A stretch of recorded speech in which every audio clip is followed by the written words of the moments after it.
and welcome to Get the Table, another wrestling roundtable discussion podcast with myself, Adam Wilborn, and the Dadley Boys of What Culture, Michael Hamflett and Michael Sidgwick, here to discuss another burning wrestling issue. But before we get into it, if you're a fan of this sort of thing, make sure you subscribe to What Culture Wrestling on either iTunes, Spotify, wherever you get your podcasts from, for daily wrestling podcasts where we review Raw, SmackDown, the Wednesday night war between AEW and NXT, pay-per-views, we have interviews, more roundtable discussions like this one, and a roundup of the week, complete with a bloody good quiz, of course, on wrestle culture. But as I said, joined by Michael Hamflett and Michael Sidgwick. And gents, we are gathered here today to talk about In Your House. It was announced as returning on last night's episode of NXT. We are getting TakeOver In Your House on June 7th, I think, unless I'm mistaken.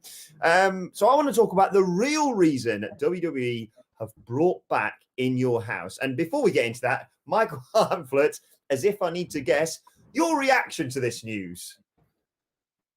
I'm thoroughly over the moon with this. I love wrestling again. If only for today, it's the greatest thing ever because it was brilliant when I was young and it can be brilliant again, or at least it can look brilliant again at least one night. It's really, really good, this. WWE, as me and Sidgwick have both lamented on podcasts before, don't mind the new generation enough. If anything, all they do is mock it. We saw an element of that on Sunday in Money in the Bank with that dreadful doink, which again stripped away all that was brilliant about it and reduced that entire period to just clown rubbish.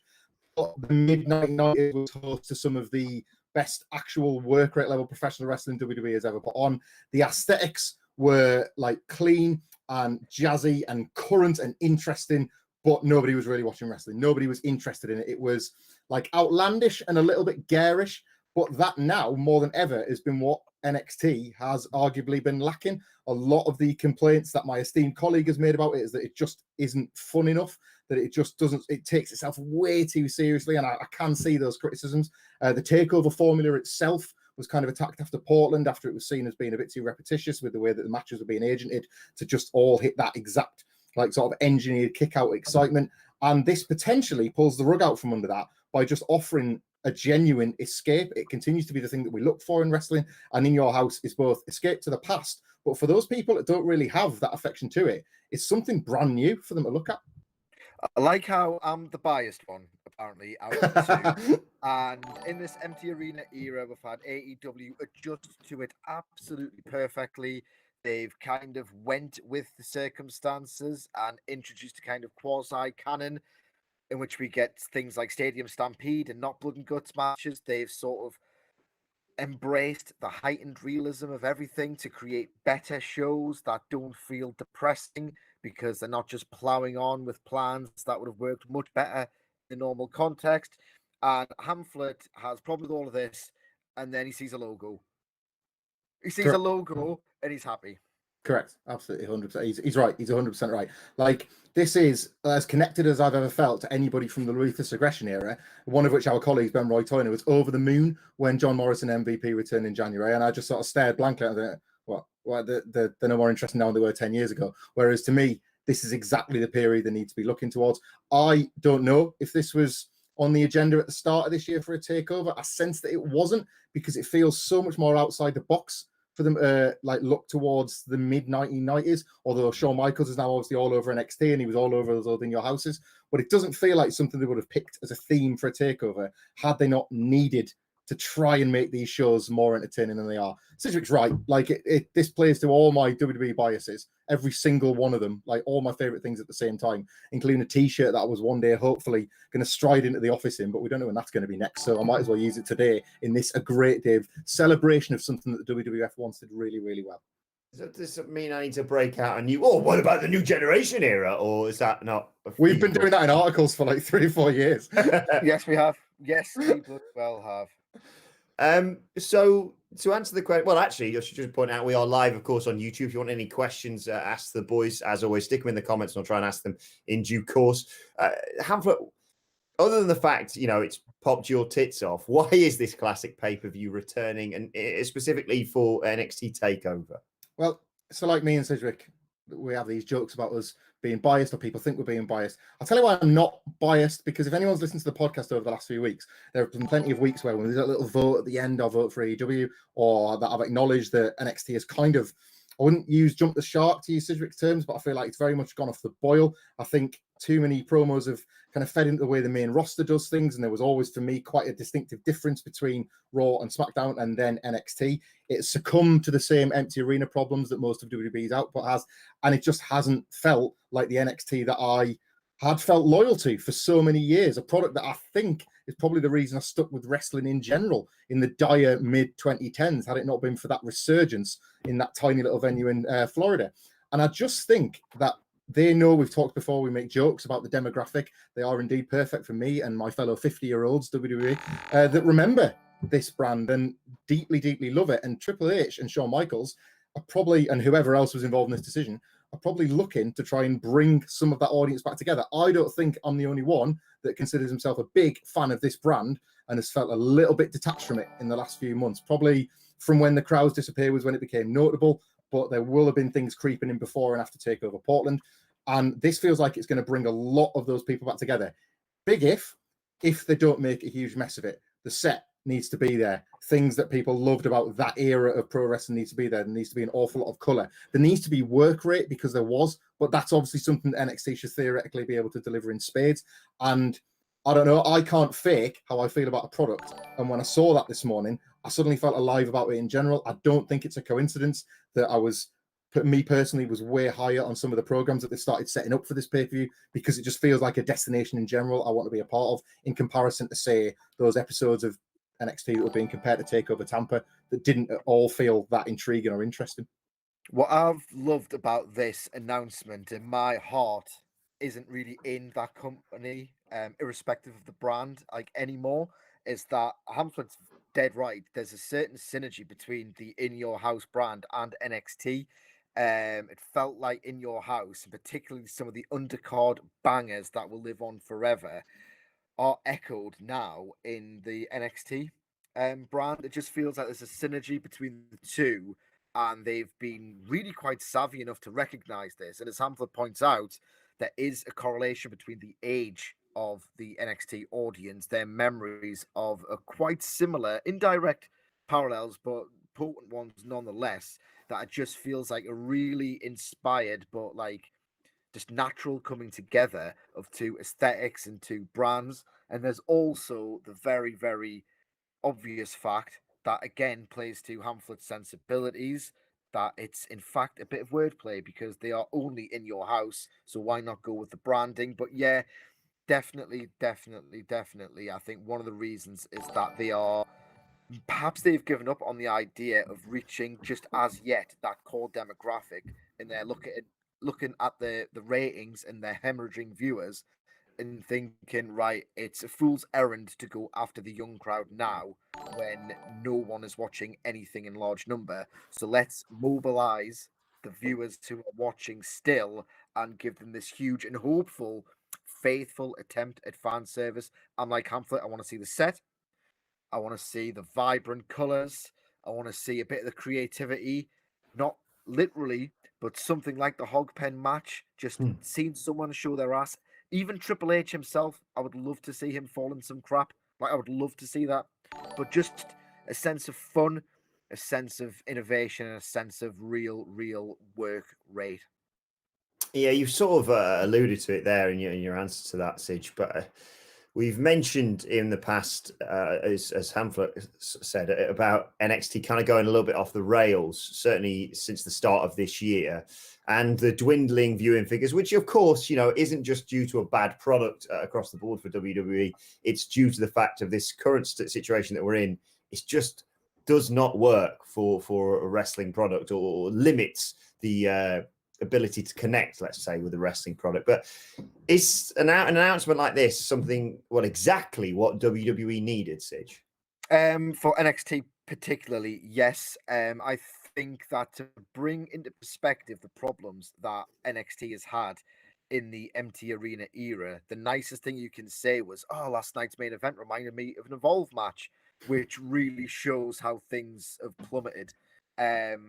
One of my big problems with NXT of late, and I adored the 2015, 2016, to a lesser extent 2017 years of it, is that it's just gone so OTT with the idea of being the best pro wrestling that it sacrificed the soulful journeys taken by American Alpha, Bailey, and Sami Zayn to really set it apart. It wasn't just the good, sensible wrestling compared to the boring and nonsensical wrestling on the main roster. There was a genuine soul to NXT. What I think has happened, and it's become a parody of this, which for a while was really exceptional, is that WWE looked at the huge amount of critical acclaim generated by New Japan Pro Wrestling, the rise of which in the West followed the rise of NXT. And I think they realized, oh, there's an intersected audience here. We need to concentrate on the great wrestling to compete and sort of quell the rise of New Japan. And I think in this mad pursuit for critical acclaim, they've just lost a sense of the fun and the vibrancy and the soul that got NXT so beloved in the first place. And this might just be quite literal window dressing, looking at the set of that in your house, but this just feels to me like a belated appeal to the old soul of NXT. Have some goddamn fun with it. And even if it is just a house and a set, like use it. Use the physical environment to do something, use the aesthetic, do something different. And I think having something like in your house is sort of regressive, literally, as it might feel on the surface, might in fact enable some of that innovation and invention and a love for the pro wrestling side of it. Can we have, if we're going to use that set specifically, can we have Shawn Michaels dancing on it just like he was in February 1996? Only he's obviously a bit more religious now. But then Karrion Kross to appear, push him off, and then say, fall and pray.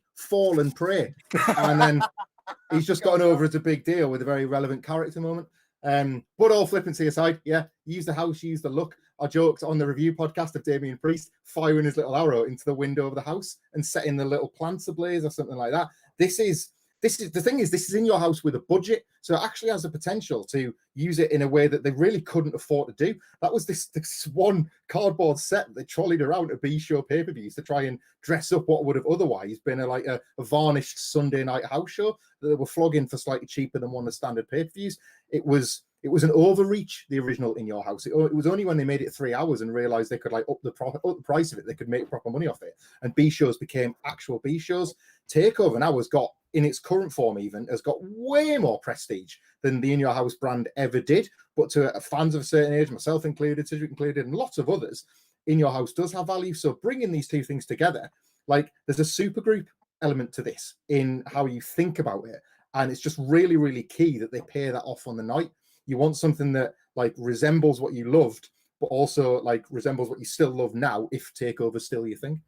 And if they sort of run the well dry on this one with the In Your House branding, looking at the average median age of the NXT viewer, they could even do a WWF nostalgia tribute show. So there's lots of things they can do for the boomers. Get Bob Backlund back to stretch out Johnny Gargano. Oh my God. I've got a picture to show you on Slack of Bob Backlund looking at his hands. And I was looking for a Johnny Gargano picture of him doing just that. So I was going to do the picture of Gargano, the upgrade button, and then Backlund doing this. Just because I'm a dick. And Bret Hart could still wrestle circles around both of them. Yes. Before we go any further and discuss other things that we can probably expect at the In Your House pay-per-view, I'll run through some of the questions we've got in the comments. Thank you so much for your questions and your donations, as always. Mr. Phoenix says, everyone I'd put against Cole is doing other things right now. Could Takeover In Your House do without and let another title main event, Michael Hamflett? Yes, and here's why. Because that was actually a theme of some of those In Your House shows. Because they would run as B shows, they would often put one of the stars, or sometimes even the champion, on as a dark match for the live crowd, because they didn't need to sell a title match. We are steering head first into Adam Cole versus Dexter Lumis. And I don't know how this has happened, and I don't particularly want to see it on a takeover.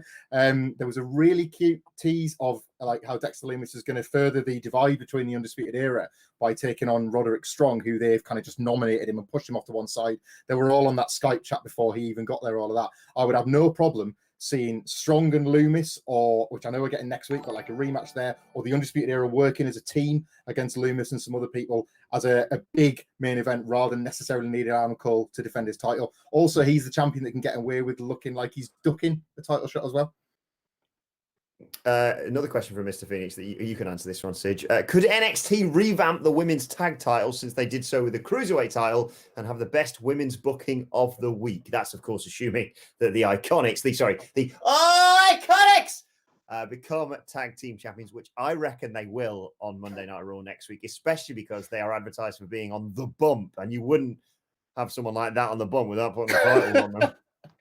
I think at the moment, Dr. Britt Baker's got the best women's booking of the week sewn up. So I think that portion of the question was irrelevant, I have to say. However, in terms of the women's tag team titles going down to NXT, I'd kind of be all in favor of that. They're doing nothing on the main roster. They've developed no prestige whatsoever. The Iconics, sorry, Wilborn, but I'm sorry. It's just not for me, and not an act for me. At least, like, they can be a serviceable comedy act, and I like the fact that they can create the odd meme.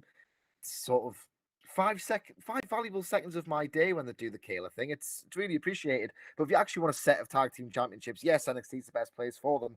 And not to go too much of my old digs at NXT territory, but they excel really doing championships. That's what the show's about. They're not really great at creative personal rivalries. So 5 would be the absolute limit, of course, but there's probably room for one more championship. And they've got such a surplus of great female talent down there that it just feels like an obvious fit. Like, for example, we've not really seen much of Shotzi Blackheart yet over the past couple of weeks, but the weeks before, I was told to take her as a real threat. But now that she's not been a part of NXT, I'm sort of, that's slipping away a little bit. So, yes, it's an easy and perhaps uninteresting means of getting more women on TV, but because they're so talented, I couldn't really begrudge it. They did Nox and Kai versus the Kabuki Warriors with no story whatsoever later last year, and it was an absolute banger. Like, just absolutely out of nowhere. It helped sort of facilitate what the Kabuki Warriors were working on, trying to get over again on the main roster. A few more questions here. House of Viewer says, waiting for the first SmackDown hotel themed pay-per-view. We'll get to more of that in due course. I want to talk to you about other pay-per-view concepts that could make a comeback. Jed Brown says, Orange Cassidy versus Pineapple Pete in a fruit bowl match. Eric Vasquez just donates $10 saying, thank you for everything. Thank you, Eric. Thank you for all your support, of course. Jason Barker, slightly off topic this, but an intriguing question nonetheless. Hamflet, why don't you take this? Do you think we will ever have PG-13 programming again? I don't know. What does that entail? It's on AEW, just watch that. Yeah, I was just going to say, like, what does that really entail? You're not going to get the needless levels of sex and violence that the Attitude Era had, but you get like a lot more blood, a lot more swearing. They tiptoe close to the line with everything. You know, just using Jake Robertson and Brandy Rhodes as an example last week. In every aspect, they go that little bit closer beyond what most people would consider the PG elements of WWE. And most people at this point can see WWE's been PG enough. It was never great angles, great storylines, and great characters, and never about the rating in the top corner. It was all about the booking. Some of the most like bone-chilling stuff I ever saw on WWE TV or WWF TV, to bring up Jake Roberts yet again, was in 1991 with the Snake. Like, you can do really powerful stuff within the parameters, and realistically, in answer to your question, it's not like an opinion thing on whether it needs to be PG. As a strict answer to your question, just looking at the structure of WWE nowadays, how it's so dependent on TV rights fees and sponsors, in terms of its public image, it really can't afford to go above PG right now.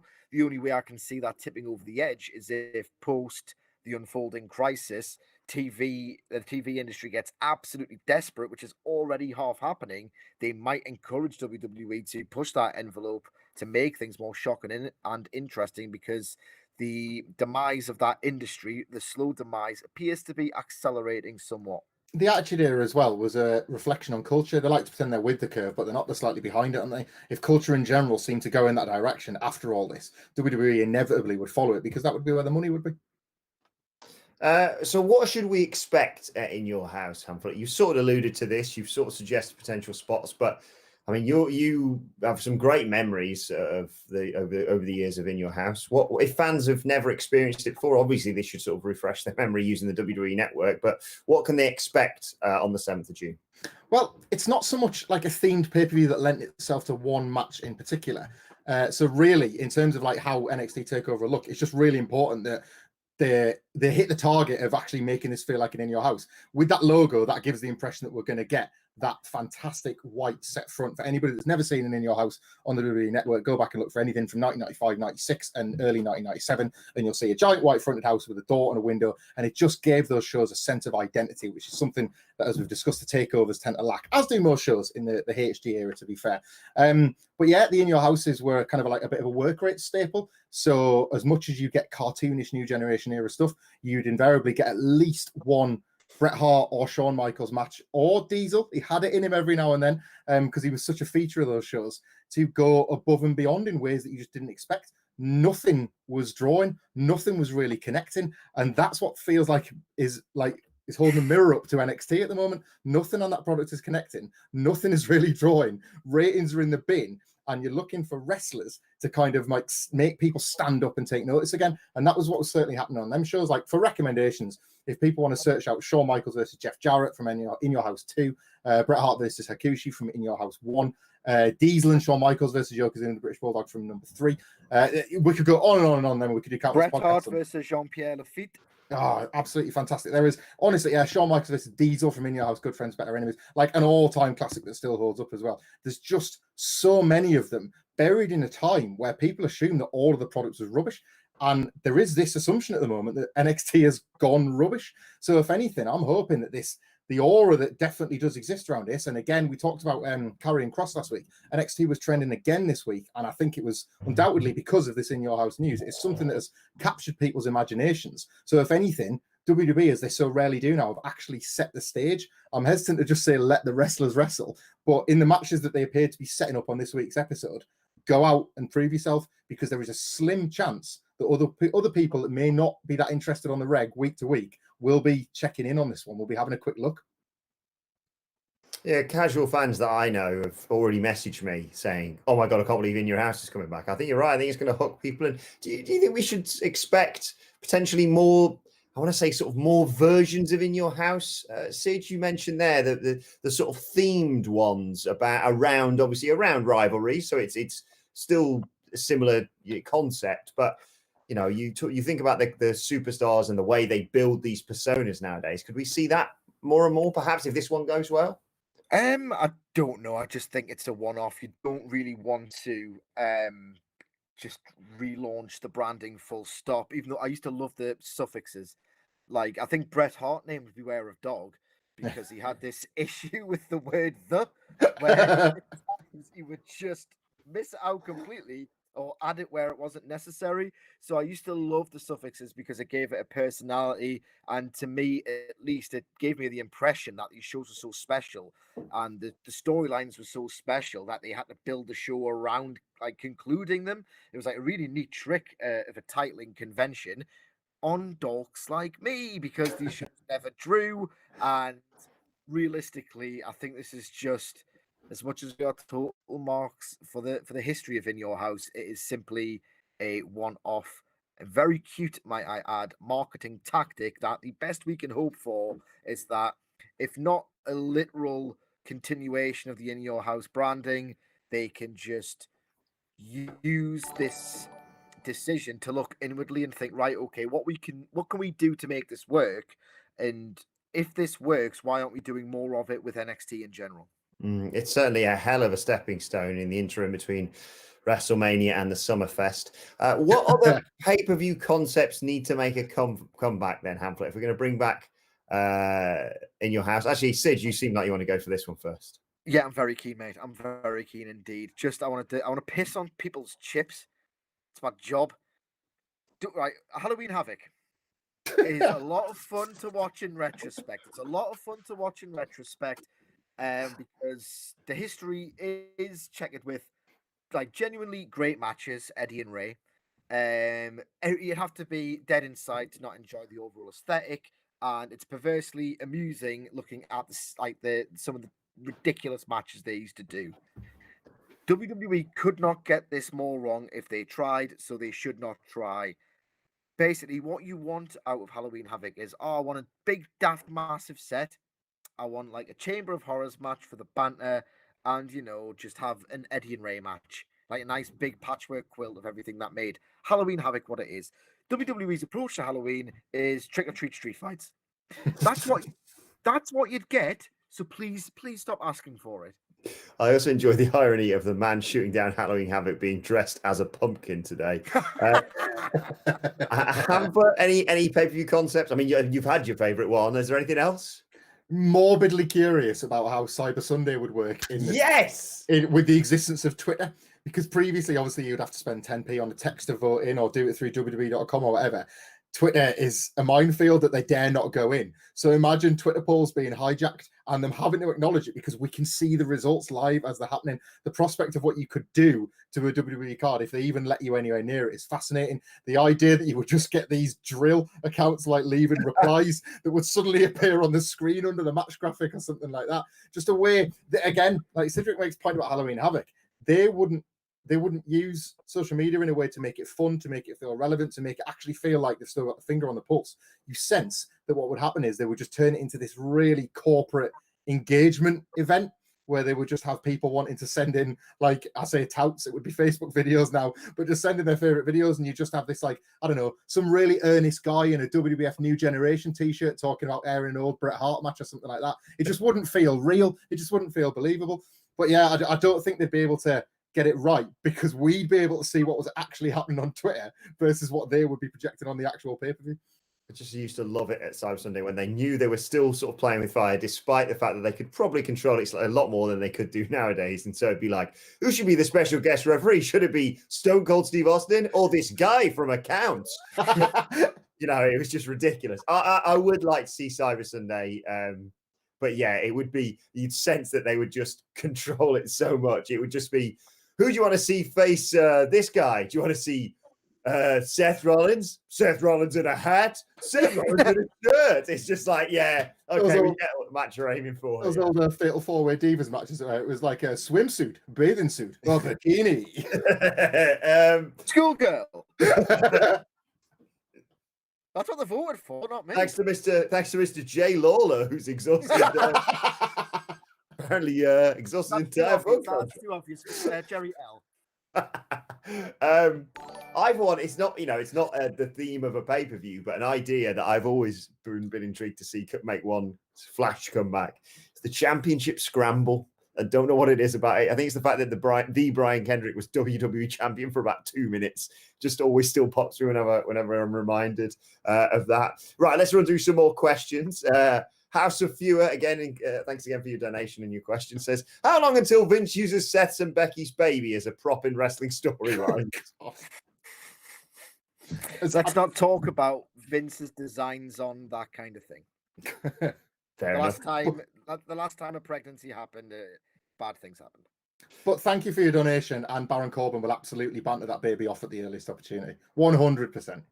They're going to do, here's the first picture of the baby, and then a sort of merging of the two faces, aren't they? And he'd be pissing himself at it. Mr. Phoenix says, is the Garganos versus Mia Yim and Keithley designed to elevate Mia? What do you reckon, Hamflet?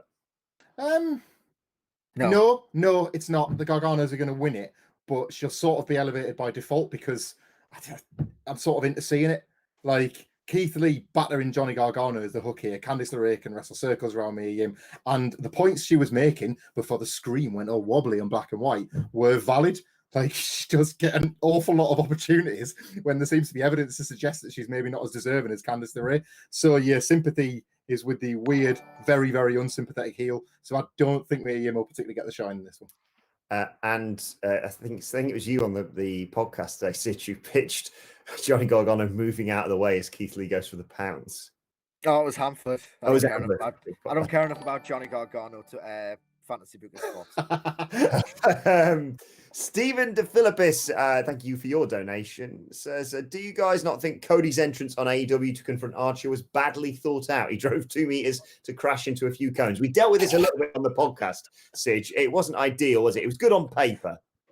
Cody's genuinely one of my heroes. Like, I genuinely just admire so much of what he's done, considering I lived weekly through the absolute dirge of when WWE was like even worse than it is now and was the only game in town and felt so oppressive and the only thing that could ever be. So for him to do what he's done, he's a genuine hero of mine. people can accuse me, maybe credibly, of sticking up for him too much because of this. But that was absolutely rubbish and dumb. But the thing I love about Cody as well is that I stand a flawed king. He will run his mouth about a UK TV deal that never happens. He'll get a stupid neck tattoo and ruin his match on pay-per-view. Like, he will come up with these ridiculous, like, set piece stunts where he thinks he's going to look cool and he doesn't. But it's just like, he's just a grafter. He's a lifelong grafter who will just dust himself off. And what's he going to do, Hamflet, to get himself better? Put himself over? What? He's going to do the work. He's going to do Oh, he's going to do the work. Sorry. I was distracted thinking of how much he looked like Alex Higgins turned up late to the World Championship snooker last night on Dynamite. Taped fists, speeding into obstacles, waistcoat still on, dressed and ready.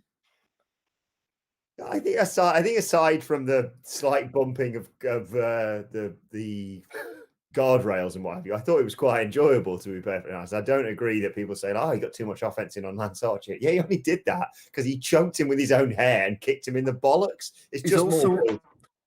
He's also a babyface superstar in that company who probably should win that match for everything that's happened to him, because that's how pro wrestling stories should go.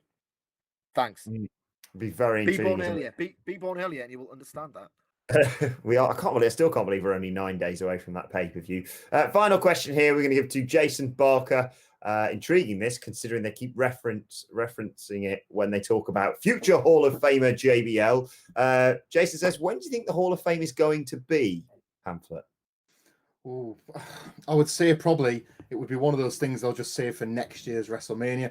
Everything would have had an asterisk to it this year. The Hall of Fame, as we've discussed before, is not to be awful, but like, it's meaningless as an award, but it's very meaningful on the night, because everyone that goes in gets this really lovely moment where, no matter what you think of them or like what career they really had, in front of their peers and in front of a bunch of wrestlers that might have genuinely liked them, they just get to talk about their career and get to have 5 minutes remembering in the spotlight. And why 50? Why take that away from anybody? You know what I mean? Even JBL, who does it every time he's on commentary anyway. But like, you know, there's other people that were going to go into that Hall of Fame. There's a guy like Batista who had to fight just to kind of get his own WrestleMania program when he's a massive film star. So give him the night he deserves. Give all of them the night they deserve and just save it.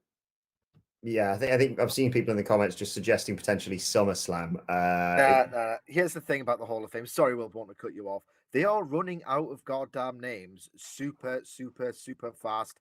They're doing like double inductions, 2-time inductions, and they can't go back in time and induct if it was a worthwhile institution, the ones most deserving of it, because they've all been put into the legacy wing. They're not going to sell tickets. It's an attraction, not an actual Hall of Fame thing.